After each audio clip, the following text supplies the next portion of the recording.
Good evening everyone. This is Uday Sriganavar. ఈరోజు topic గర్ల్స్లో చాలా కామన్ ప్రాబ్లం ఏంటి తెలుసా? Irregular periods, white discharge, stomach pain. These are the major complaints every గర్ల్లో ఉంటాయి కదా. ఇది చాలా సార్లు హార్మోన్ ఇంబ్యాలెన్స్ వల్ల, అంతే తప్ప ఇంకేం లేదనుకుంటాం కదా. కాదు. Late night sleeping, junk food, over stress, exercise లేకుండా ఉండడం వల్ల కూడా ఇలాంటి ప్రాబ్లమ్స్ చాలా ఇంక్రీజ్ అవుతాయి. దీనికి natural tip: daily 20 minutes walking, fresh fruits and vegetables ఎక్కువ తినడం, వాటర్ ఎక్కువ తాగడం, స్ట్రెస్ తగ్గించండి, అన్ని సెట్ అవుతాయి. And one more thing, sugars cut చేయండి.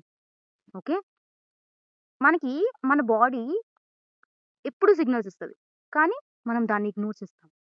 స్మాల్ కేర్ తీసుకుంటే ఇలాంటి ఏ ప్రాబ్లమ్స్ కూడా రావు, కంట్రోల్లో ఉంటాయి. So take care of your health.